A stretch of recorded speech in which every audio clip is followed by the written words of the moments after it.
اسرائیل برای حمله تلافی‌جویانه چه گزینه‌هایی در اختیار داره؟ موشکباران اراضی اشغالی توسط ایران در عملیات وعده صادق دو باعث شد تا اسرائیل به طور مکرر از تلافی این حملات ایران حرف بزنه. فارغ از توانایی‌های محدود اسرائیل در زمینه پاسخ نظامی به موشکباران ایران، اسرائیل برای این حمله تلافی‌جویانه چه گزینه‌هایی در اختیار داره؟ قبل از اینکه ادامه ویدیو رو ببینید، ممنونم که با لایک و کامنت از ما حمایت میکنید. مسئله اول، اسرائیل فقط متکی به نیروی هواییه. ابتدا بهتر گزینه‌های موجود اسرائیل برای پاسخ احتمالی به ایران رو بررسی کنیم. واقعیت اینه که نیروهای مسلح رژیم اشغالگر قدس اتکای کاملی به نیروی هوایی خودش داره. در واقع نیروی هوایی ستون فقرات اصلی ارتش این رژیمه و برای هر اقدام نظامی خارجی تنها متکی به نیروی هواییه. به طور طبیعی نیروی زمینی و دریایی اسرائیل در سناریوی حمله احتمالی به ایران هیچ نقشی نخواهند داشت، چون که اسرائیل نه نیروی دریایی قابل اعتنایی داره و نه نیروی زمینی اون دسترسی و توانایی رسیدن به خاک ایران رو داره. از سوی دیگه اسرائیل به هیچ وجه توان موشکی نداره و موشک‌های این کشور فقط در زمینه هواپایه و استفاده در هواپیماها و پهپادها توسعه پیدا کردند. موشک‌های زمین به زمین در سطوح دوربرد به هیچ وجه در برنامه توسعه نظامی اسرائیل جایی نداشته و این رژیم کماکان تحقیق و توسعه نظامی خود رو در عرصه نیروی هوایی تمرکز کرده. پس اسرائیل برای حمله تلافی‌جویانه‌اش گزینه‌ای جز استفاده از نیروی هوایی نخواهد داشت و این حمله احتمالی قطعاً با استفاده از جنگنده‌های موجود این کشور خواهد بود. مسئله دوم، جنگنده‌های اسرائیل برای حمله احتمالی. اسرائیل در حال حاضر و بر اساس گزارش‌های رسمی موجود حدود 370 جنگنده آماده به خدمت در اختیار داره که به طور مشخص شامل جنگنده‌های F-15 ایگل، F-16 و جنگنده F-35. سهم قابل توجهی از این جنگنده‌ها مربوط به جنگنده رهگیر و چند مرزوره F-16 است و پس از اون جنگنده F-15 ایگل با حدود 77 فروند و در آخر هم جنگنده F-35 با حدود 30 فروند قرار دارند. اما اسرائیل از کدام یک از این جنگنده‌ها برای حمله احتمالی به ایران استفاده خواهد کرد؟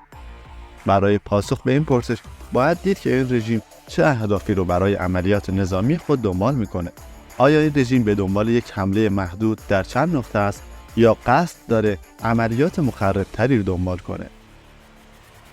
دو جنگنده F-16 و F-35 به علت نوع طراحی خود مناسب عملیات‌های بمباران با هدف تخریب گسترده نیستند، چون توان حمل مهمات زیادی رو ندارند. اما اگر هدف یک نقطه مشخص و محدود باشه، این دو جنگنده گزینه مناسبتری از F-15 خواهند بود.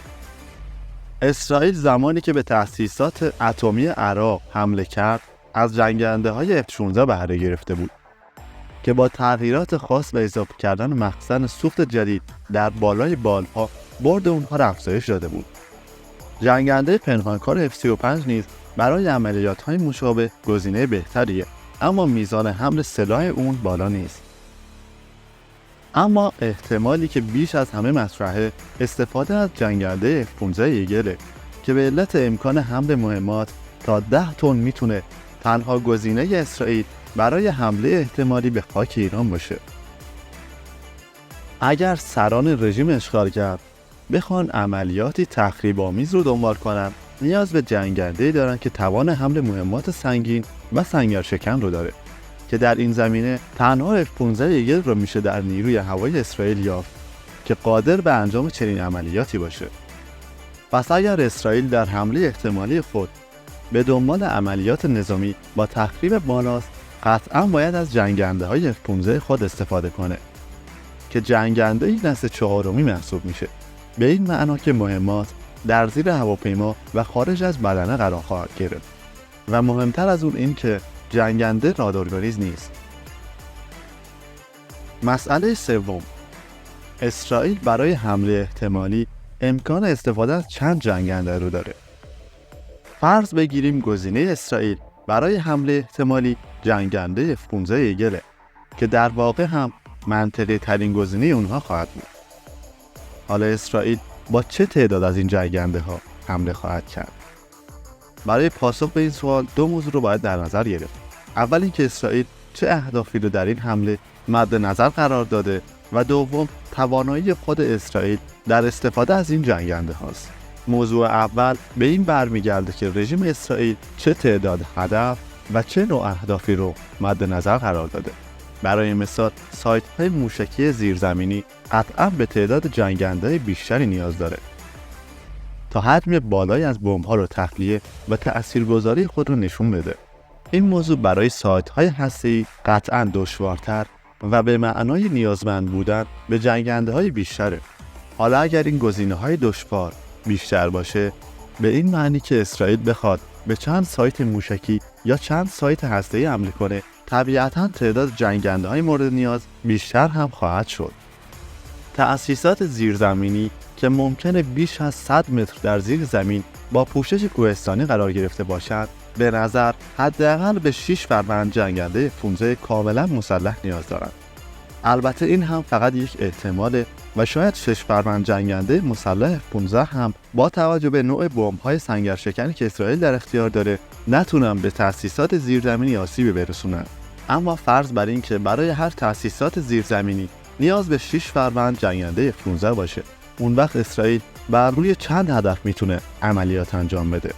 پیش از این اشاره کردیم که اسرائیل حدود 80 فروند جنگنده F-15 ایگل در اختیار داره. در یک سناریوی احتمالی اگر فرض کنیم که اسرائیل 4 هدف در ایران رو برای عملیات خود مد نظر قرار داده، اون وقت برای چنین عملیاتی نیازمند 24 فروند جنگنده F-15 خواهد شد. یک حساب سرانگشتی نشون میده که این رقم معادل 1/4 کل جنگنده‌های F-15 موجود در این رژیمه. با توجه به اینکه F-15 مهمترین جنگنده میدان نبرد اسرائیل محسوب میشه، به نظر نمیرسه اسرائیل قادر باشه بیش از این تعداد در عملیات نظامی خودش مورد استفاده قرار بده.